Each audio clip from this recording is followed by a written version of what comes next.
essa matéria, eu publiquei hoje, eu trabalho muito, pessoal. Eu sou carioca também trabalha. Aí, às vezes, parece que eu não sou um jornalista, eu sou vários, né? Eu sou quase uma redação inteira. Aí eu recebi de uma fonte, né, documentos do governo americano, né, mais em particular aqui o Conselho de Segurança Nacional dos Estados Unidos, um documento que é um preparativo, que é uma série de orientações para o Paraguai, mas já na introdução eles deixam bem claro que é uma coisa global, né? Que é tanto que na introdução ele fala, ele dá um apanhado geral, que ele fala logo na introdução. Eu até separei o trecho aqui. Eles têm toda uma estrutura jurídica montada, né? É um comitê de políticas interagências anticorrupção que eles montaram, reunindo as principais agências dos Estados Unidos, todas as agências federais americanas importantes, o governo todo, a cúpula do governo americano. Eles vão se voltar inteiramente para isso, né?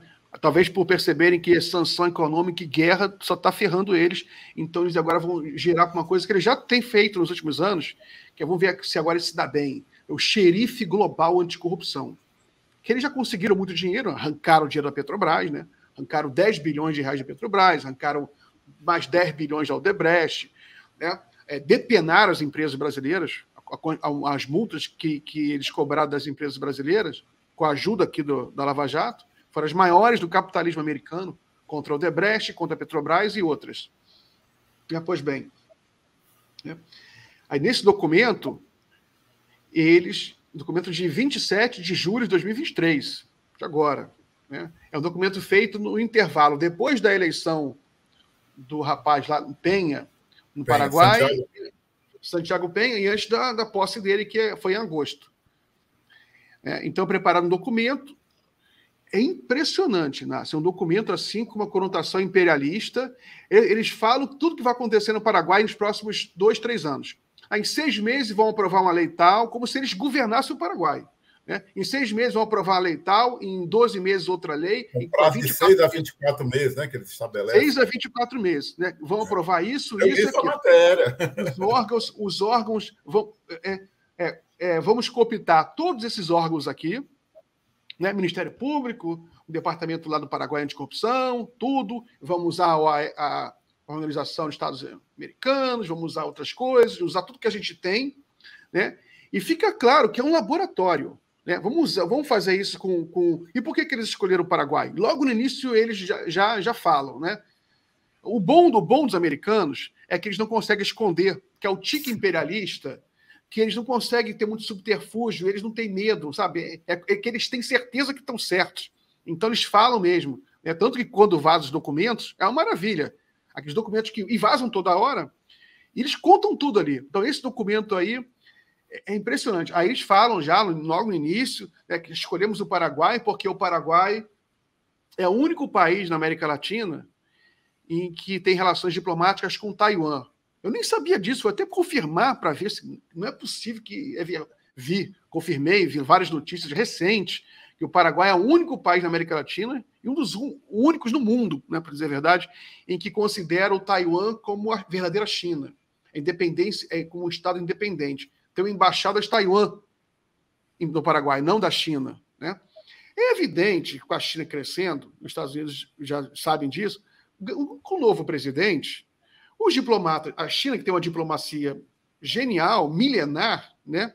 É evidente que os chineses vão se aproximar lá do jeito deles, oferecendo órgãos, oferecendo infraestrutura. Vamos entrar aqui na rota da seda. E os americanos já vendo isso, né? E falam isso, né? E xingam, né? Já xingam, no documento xingam, o que eles falam aqui, ó. Influência perniciosa das instituições econômicas da China. Que perniciosa que os caras investem em infraestrutura no mundo todo, não tem influência perniciosa. E os Estados Unidos, que não faz nada, faz uma obra em nenhum lugar do mundo, nunca fez uma obra em lugar nenhum do mundo, só entra para dar golpe, né? Ou para destruir o país, né? Quer dizer, ele faz obra assim, ele primeiro destrói tudo, que aí ele entra fazendo obra, dando para alguma empresa americana fazer obra, mas é claro que a China vai se aproximar do Paraguai, claro, ninguém precisa ser gênio para saber disso, e aí os caras já estão montando todo um aparato para mostrar que qualquer coisa vai ser corrupção. Eles querem conter a influência da China na América Latina, começando pelo Paraguai, fazendo uma experiência, mas o perigo é eles levarem isso para a América Latina toda. Aí vem a China querer fazer um trem-bala aqui no Brasil, não, é corrupção. Teve uma reunião aí com um dirigente chinês, com um político brasileiro, para a obra, que nem foi a Lava Jato, né? A Lava Jato, eles pararam as obras todas do país, paralisaram o país todo, né? Nesse documento, eles deixam claro, eles falam em países identificados. Identificados por quê? Por quem e por quê? Exatamente. Escondem. Miguel, e assim, ó, eu li, a hora que você me mandou, eu li. Eu fiquei realmente... Agora, é aquela coisa, por que nós não podemos pegar essa mesma... Por que a gente não pode, ao ler um documento desse, por que nós não podemos considerar que existe um documento igual ou semelhante para o Brasil sobre a Lava Jato? Quer dizer, qual é os caras levaram o Ministério Público do Brasil, levaram o juiz do Brasil para treinar, para fazer curso no Departamento de Justiça dos Estados Unidos, entendeu? Os caras colocaram o sistema americano esse sistema, esse interagências, o Comitê Interagências, colocaram os esquemas bancários da Suíça para ajudar, o Ministério Público da Suíça que passa essa coisa de isentão, né, para ajudar. Então, assim, o Moro tem um artigo, eu já, num outro programa que eu participei aqui com o Azenha e você, né, o Moro tem um artigo que eu recomendo as pessoas lerem, chama-se A Experiência das Mãos Limpas, que é a experiência da Manipolítica, é uma operação semelhante à Lava Jato que aconteceu na Itália, né? Então, os caras pegam isso e olham para o Brasil. E olhavam... Bom, e aí tem toda aquela coisa do que o Snowden revelou, né? Das espionagens contra o Brasil, tudo isso. Tem a ascensão, né, do Brasil no mundo do petróleo, que é um mundo que qualquer pessoa que se detiver em estudar o que é a indústria americana, a indústria de automóveis americana, e aqui ela serve, se não a indústria do petróleo, para a gente entender o que é, né, golpear a Petrobras no Brasil, é só dar uma lida do que é a história da indústria americana, da indústria de petróleo americana, né? Então, quer dizer, o que não pode, o que impede a gente de raciocinar a partir desse documento, que foi a Lava Jato no Brasil? Agora, os Estados Unidos, e aí, aliás, eu vou recomendar essa matéria, se tiverem, eles gostam desse bate-papo aqui, 2 irmãos amigos meus, o Fernando Sela e o João Rodrigues, vou indicar esse artigo para vocês lerem, entendeu? Porque gostam desse tema. Pois bem, o objetivo aí é conter a China. O objetivo dos Estados Unidos... Os Estados Unidos têm uma fixação hoje no mundo, a ponto do documento ser aberto desse jeito. Por que o Paraguai? Porque o Paraguai não gosta da China, entendeu? Até daqui a um tempo. Só para a gente saber, a China hoje, né, é o único país do mundo, e é o único que conseguiu isso ao longo da história, ser o principal parceiro econômico de mais de 100 países do mundo. Então, isso é que assusta os Estados Unidos. A China, dirigida pelo Partido Comunista, entendeu? Entende que precisa manter relações, que as relações de desenvolvimento, né, não são relações ideológicas, são relações de desenvolvimento. né? Então, aí para isso tem eu recomendo a leitura do Elias Jabbour, né, que explica isso bem direitinho, né? Então, assim, esse negócio aí, dessa matéria, esse projeto dos Estados Unidos para conter, para usar o Paraguai como laboratório, é um projeto que tem, digamos assim, é parte da estratégia contra a China e vem com esse mesmo papo de corrupção, entendeu? A gente citou há pouco aqui o Vargas, né? E foi a mesma coisa, né? A mesma acusação. Não, o Vargas é corrupto, né? Aí deu no que deu, né? Então, assim, eu lhe cumprimento mais. Eu sou um leitor do Miguelzinho, porque são matérias profundas, são matérias inovadoras, né?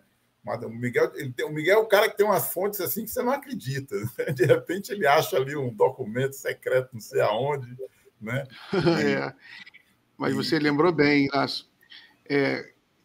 Para mim está claro, já estava claro antes, esse documento ajuda a montar, é mais uma peça no quebra-cabeças para a gente entender a geopolítica aqui na América Latina. A Lava Jato, ela foi uma operação imperialista, porque foi impressionante o que aconteceu. Até hoje, assim, na realidade, até hoje, a gente está meio tonto ainda. A gente no Brasil, na América Latina, meio tonto, porque ainda a gente não foi capaz de montar esse quebra-cabeças inteiro que foi a Lava Jato, porque foi uma operação devastadora em toda a América Latina. E se estendeu. A estratégia é atuante até hoje na Argentina. Você vê os processos contra a Cristina Kirchner, são processos lavajatistas. Né? Mesma coisa ali. Né? O processo contra o Evo Morales, contra o presidente do Peru, que foi preso, né? Tudo.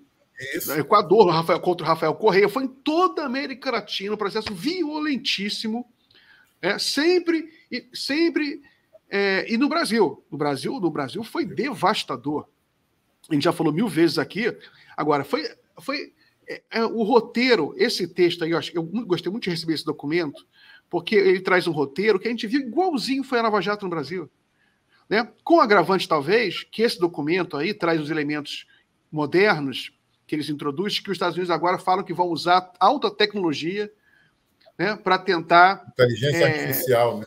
Repetir a Lava Jato. Eles falam isso, eles criaram uma iniciativa lá, um programa, né, tem até um site, um programa, né, que é usar... Eu até peguei aqui o link, o site, que é uma coisa assustadora, né, que é o... Aqui, ó. Anti-corruption Solutions Through Emerging Technologies. Né? Soluções anticorrupção através de tecnologias inovadoras. Né? Deus sabe o que esse troço aí. Né? O que esse troço que eles vão fazer aí. Né? Vão colocar inteligência artificial para inventar mentira no mundo inteiro. Porque o problema que se eles fizessem isso para resolver os problemas internos deles, lá, beleza. Todo país tem problema de corrupção. O negócio é que os Estados Unidos ele quer resolver o problema de corrupção em outro país. E é sempre um artifício político para ele promover uma mudança de regime, um golpe, porque ele escolhe a dedo. Então tem o Paraguai que ele fala que escolheu o Paraguai porque o Paraguai não gosta da China. Então é um absurdo isso. É muito importante. Se os Estados Unidos quer combater a corrupção, ele tem que passar pela ONU, conversar tem que democratizar, ampliar a ONU, tem que usar os organismos multilaterais, tem que acabar com o paraíso fiscal, né?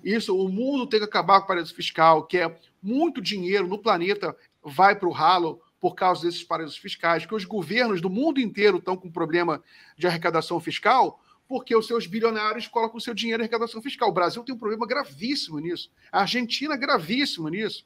Parte do problema da América Latina é que você tem toda uma elite que não tem mais dinheiro no país. Isso é grave, evidentemente, porque você não tem arrecadação fiscal de imposto. A Argentina tem um problema grave, que a elite argentina tem o dinheiro todo em paraíso fiscal. Tem o dinheiro todo em dólar. Por isso que eles querem dolarizar. Esse papo do Milei querer dolarizar a economia argentina é porque os milionários argentinos há muitos anos que não têm mais dinheiro na Argentina. Isso. Eles exportam vinho, exportam carne, exportam lá o que eles produzem. Né? Tem suas redes de restaurantes, de turismo. e tem dinheiro no paraíso fiscal fora da Argentina. Brasil igual. Brasil igual. Você vê até o Brasil o nosso fala-se de 1 trilhão, né, Miguelzinho? Exato, é muito dinheiro. 1 trilhão. Quer dizer, 1 trilhão de reais fora nos paraísos fiscais dessa turma. Mas os Estados Unidos têm um problema, quer dizer, você citou os problemas dos Estados Unidos, mas só para a gente ter uma ideia, esses dias eu estava lendo uns textos que chegam para a gente aí sobre população de rua, né, que a gente chama agora, né? Você tem uma ideia, São Paulo, né, tem 12, 14 mil pessoas, o que é muita gente morando nas ruas, alguém me corrija se eu estiver dando o número errado, né? Agora, São Paulo tem 12 milhões e meio de habitantes.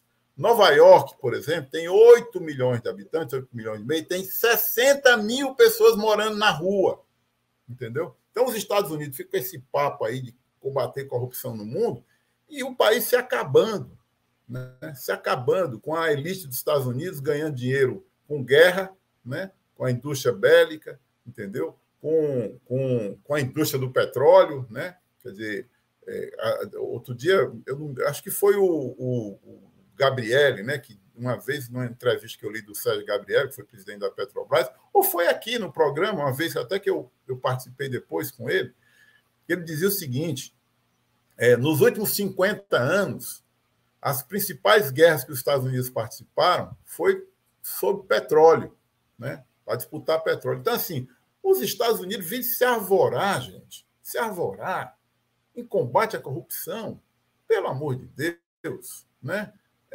Isso é enganação, entendeu? E isso é, na verdade, biombo, né? Para poder, por exemplo, botar o Zelensky como presidente da Ucrânia. O Zelensky é presidente da Ucrânia, que até outro dia era um palhaço, né? Eu não vou nem dizer que era um Renato Aragão, porque o Renato Aragão fosse um humorista melhor do que ele, né?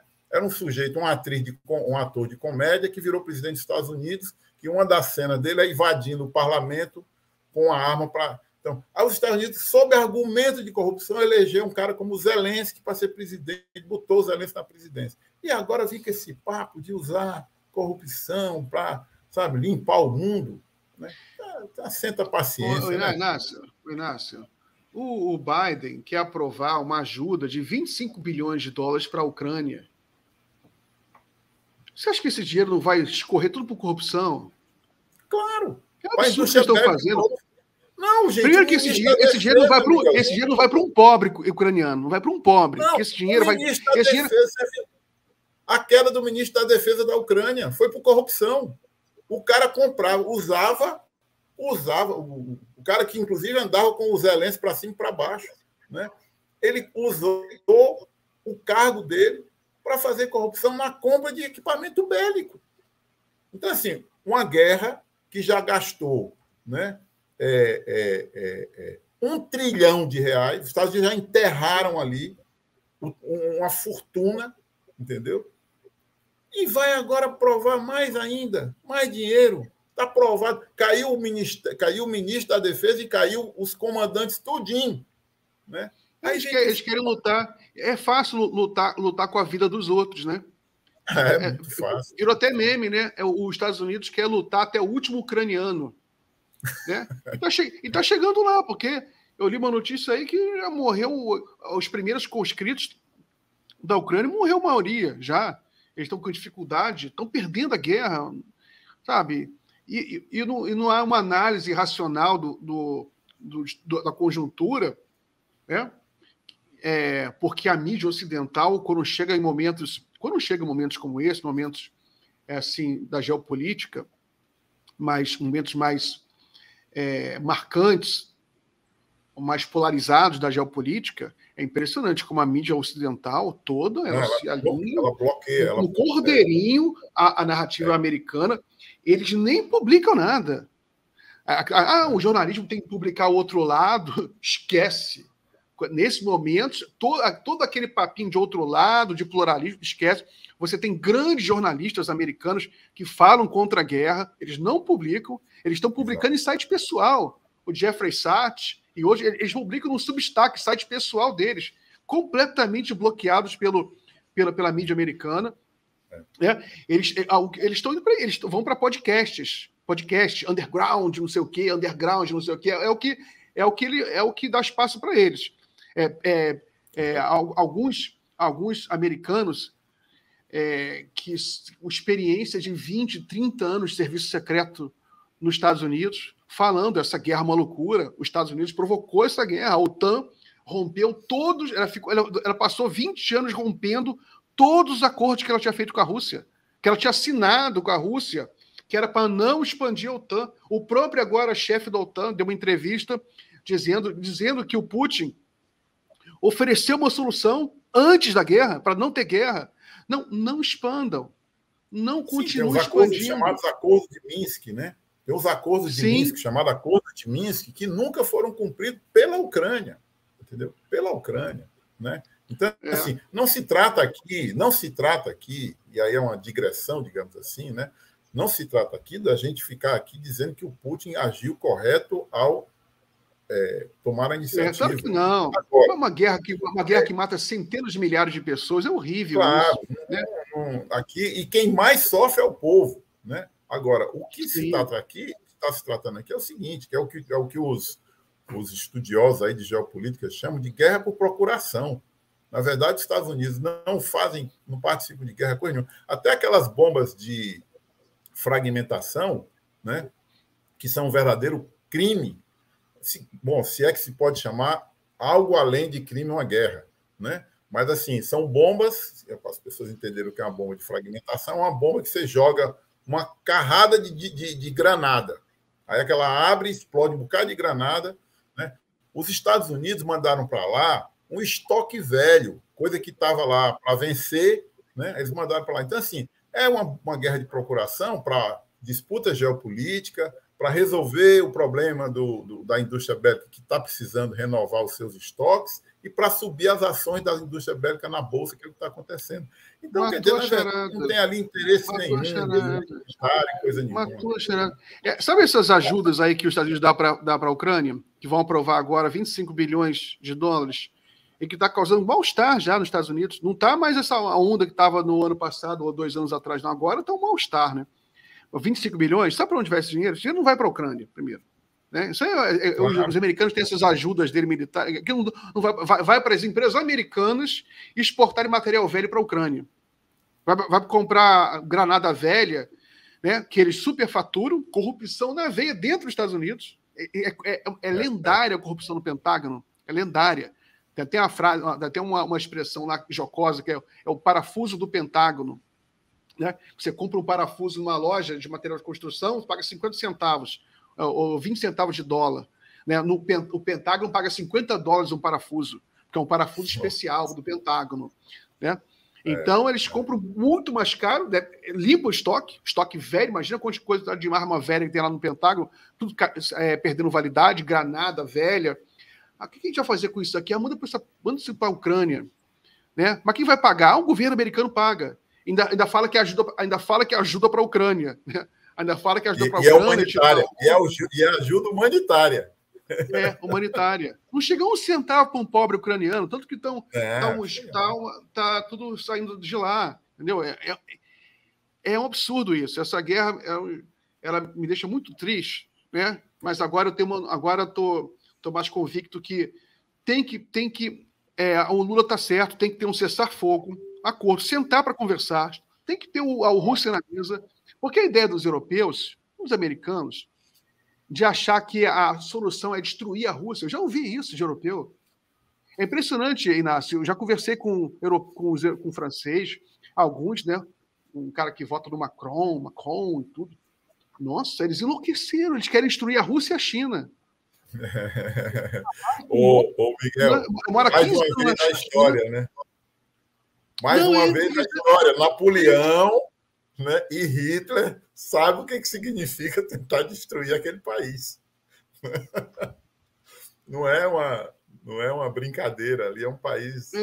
quer destruir a China e a Rússia, mas na realidade o que está acontecendo é que eles estão acelerando um processo histórico, que está agora bem claro, né, que é a criação de um novo eixo global, tem esse sul global, né? A história girou para o leste, a China está se desenvolvendo muito rápido, a questão do sul global está mais...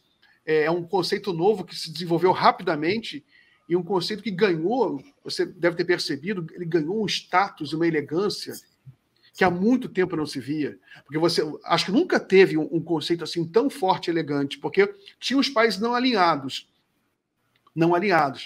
que já era uma coisa meio negativa, né? Não alinhado, é uma coisa meio negativa. Não, alinhado a quem? Não alinhar. Mas tudo bem, mas se dissolveu rapidamente, não durou muito. Depois teve o conceito mais antigo, né, que era o conceito de terceiro mundo, que sabe que no início não era negativo, era um conceito, inclusive ligado à questão dos não alinhados, que era o conceito de ter um primeiro mundo ocidental, capitalista, o segundo mundo, o soviético, os países satélites, e tem o terceiro mundo, que são os não alinhados. Não era propriamente negativo. Mas depois, com o tempo, ficou negativo. Tanto que virou uma coisa de autoestima, esse país de terceiro mundo. Mas o sul global é outra coisa, é um conceito, até por conta do sucesso de alguns membros do sul global, né? Sobretudo a China. Índia, né? A Índia e a China. Né? E o Brasil quase chegou lá, mas com o golpe Bolsonaro, voltamos para a estaca zero de novo, mas vamos voltar a ter prestígio, estamos voltando a ter prestígio. Então, é um conceito que ganhou um status, um soft power novo. E o mundo sabe, tanto que foi impressionante, esse BRICS agora na África do Sul, foi impressionante a fila de países querendo se filiar ao BRICS. A fila. Isso. Né?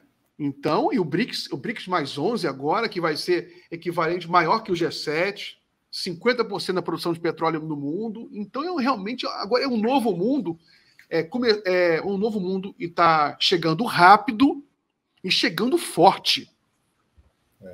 Miguel, tem esse, eu acho importantíssimo entendeu? O BRICS agora tem 14 membros, né? Vai ter 14 membros e tem essa dimensão, né? E eu quero só reforçar um pouco do que você falou sobre o Sul Global, porque a reunião que aconteceu semana passada do Sul Global, foi o G77, foi em Havana. Entendeu? Ali no quintal dos Estados Unidos. Isso não é pouca coisa. Entendeu? Não é pouca coisa. Isso é também, né, uma sinalização para os Estados Unidos. A gente disse, olha, vocês vão ficar aqui querendo massacrar Cuba? Vocês não têm juízo, não. Nós estamos reunindo aqui essa turma aqui, entendeu? Né? E o nome do encontro era G77 mais China. Entendeu? Então, assim, você vê que é claro que tem os Estados Unidos são uma potência, né, ainda muito robusta, entendeu? São uma potência muito robusta. O próprio Lula diz isso quando foi presidente do segundo mandato. O Lula falava isso. Quer dizer, os Estados Unidos têm uma força bélica gigantesca, né? E é uma força bélica que pode, de fato, exercer um papel, né, muito grande. Agora, usar essa força que é outra coisa. Ela é uma força de dissuasão, né? Mas usar essa força... Lembremos do que aconteceu aqui no Brasil, ali no final do governo Lula para o governo Dilma, a chamada Sexta Frota, né? Que era a Sexta Frota Naval Americana, que eles reativaram, né, e jogaram essa Sexta Frota aqui no Sul, né? E o que se dizia era exatamente porque o Brasil estava desenvolvendo o pré-sal e não sei o quê, e pererê, parará, parará. Então, na verdade, a força militar dos Estados Unidos é muito grande ainda, é uma economia com muita força, o dólar ainda tem muita força. Mas agora começa a surgir outros elementos, começa a surgir a tal da moeda do BRICS, né? Você tem o Banco do BRICS, que já faz confrontação com o Banco Mundial e com o FMI, né? E você tem essas articulações multilaterais, né, que são o BRICS, que já não é, digamos assim, outro dia eu estava vendo até uma discussão sobre qual seria a próxima sigla, né, porque não são mais só 5, né, mas não se trata de sigla, não é uma questão de sigla mais, né, e você recupera muito bem, como é muito feliz na recuperação do movimento não alinhados, do terceiro mundo e agora o sul global. Quer dizer, na verdade, há uma evolução na formulação, né? Não alinhados é marginal, né? Digamos assim, é uma coisa aparentemente meio marginal. Terceiro mundo é uma coisa que se firmou ali como um terceiro caminho e tal, né? Eu acho até que tinha ali uma certa inspiração, até mesmo da China, né? Que é essa história do terceiro mundo, né? Mas agora é uma formulação mais elaborada, né? Entendeu? E mais robusta. Então, assim, não se pode ainda dizer que os Estados Unidos estão, né, digamos assim, numa decadência, né? Mas é uma situação hoje bem diferente, porque ele hoje tem... existe no mundo hoje outros atores globais, né, que jogam um papel muito destacado. Então, como se diz no popular, o papo é outro agora, né? Isso. A sua matéria, seu artigo, sua matéria, mostra no começo logo, né? Os Estados Unidos estão fazendo uma ação no Paraguai para conter a China, né? É parte da estratégia de conter a China, né? Como foi a Lava Jato para conter o Brasil, né? Então, Exatamente. Não, na realidade, com o tempo, o que o mundo quer, ninguém quer destruir os Estados Unidos. Não interessa nem uma decadência total dos Estados Unidos.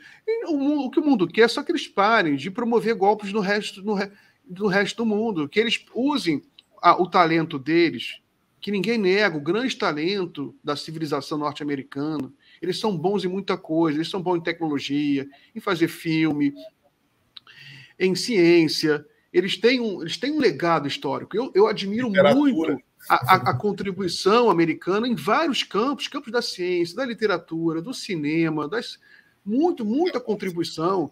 Do campo da pesquisa, a produção de pesquisa, no campo da física, antropologia, ciências sociais. Você vê que os maiores críticos dos Estados Unidos, muitas vezes são americanos, né? O Noam Chomsky, outros grandes jornalistas críticos eles têm que acabar com o imperialismo. O que tem que ser combatido é o imperialismo. Isso aí é um mal, porque isso aí corrói o bom senso, corrói a generosidade. Você vê o discurso da China, todo o discurso da China, que eles repetem diariamente, porque você tem uma coletiva lá com o Ministério de Relações Exteriores chinês, coletiva de imprensa diária, em que eles repetem diariamente: nosso combate é essa visão do mundo em blocos, querer dividir o mundo em blocos, bloco da China, bloco dos Estados Unidos, bloco da OTAN, bloco da Rússia. Não tem por que ter essa visão de bloco. Todo mundo é raça humana. A gente tem que ter instituições multilaterais para resolver os problemas, para ter um comércio global mais justo, para você resolver problemas que são de fato globais, como é o meio ambiente, como pandemias, por exemplo, que não vê fronteira, né? O clima não vê fronteira, vírus não vê fronteira, tem vários problemas de ordem internacional que a gente tem que ter fóruns internacionais com capacidade política, né, de fazer acontecer a soberania nacional, inclusive. Por isso que esse papinho, esses nacionalistas, tipo Aldo Rebelo, né, que era um grande cara, mas que caíram, porque é evidente que o nacionalismo é muito importante, mas você transformar num princípio político maior é atrasado, é reacionário. O princípio maior tem que ser o desenvolvimento do seu povo, o desenvolvimento intelectual do seu povo. E para isso você tem que ter cabeça aberta. O mundo tem que... Você depende do resto do mundo. Tanto que os chineses são assim, eles vão estudar lá fora. É o país que tem mais estudantes lá fora. A Ásia se desenvolveu. O nacionalismo asiático, por exemplo, é muito diferente do nacionalismo ocidental que a gente vê. É um nacionalismo muito mais aberto para o mundo. Eles vão estudar lá fora, eles gostam de estudar no exterior, eles gostam de trazer conhecimentos do exterior para dentro dos seus países, né? Enfim, já falamos demais, já passou muito da hora. E vamos encerrar. Quer falar mais? Fica à vontade. Quer falar mais alguma coisa? A gente... Não. Eu estava aqui tentando me lembrar a formulação chinesa, se algum leitor aí, algum internauta lembrar, tem uma formulação muito bacana da China, que eu não estou lembrando agora, que é isso, que mundo eles buscam, entendeu? Eu não consigo lembrar aqui agora, né? Mas depois a gente recupera isso. Que eu acho que... E você, na verdade, é uma expressão que sintetiza o que você acabou de falar, entendeu? Quer dizer, o problema do clima, né? Veja o que aconteceu agora na Líbia, é uma coisa absurda, né? E ali, o que se identificou? Corrupção, entendeu? Tiraram lá, não quero entrar no meta aqui do que era o Gaddafi, do que ele era, mas o Gaddafi unificava o país, né? E agora você tem um país dividido, suplantado por uma briga de tribos e tal, não sei o quê. Mas eu acho isso, sabe, Miguel? Eu acho que... Nem falo, nem falo. Futuro compartilhado. Tá aqui. A Yara que recuperou aqui, é o futuro compartilhado. Exatamente, Yara. Obrigado. Um beijo para ti. Né? Exatamente. Ela sabe tudo de China. Então, exatamente. Beleza, Yarinha. Futuro compartilhado, exatamente. Então é isso, quer dizer, nós temos que pensar. Eu vi aqui um comentário, o Alberto Naciazene, ele fala aqui do genocídio dos comunistas na Indonésia em 65. Eu vou só recomendar um livro que chama, acho que é o Método Jacarta, que é o Método Jacarta. Eu li. Método Jacarta, que é um livraço, americano. De um americano. É um livro, assim, digamos assim, de uma publicação alternativa, né, que fala justamente sobre como, na verdade, esses métodos de tortura foram desenvolvidos, né, no mundo, que a gente viu aqui na Operação Condor, na América Latina, mas foi na Indonésia que essa técnica de tortura desenvolvida por quem? Pelos americanos, né? Pelos governos americanos, vamos dizer assim, não pelo povo americano.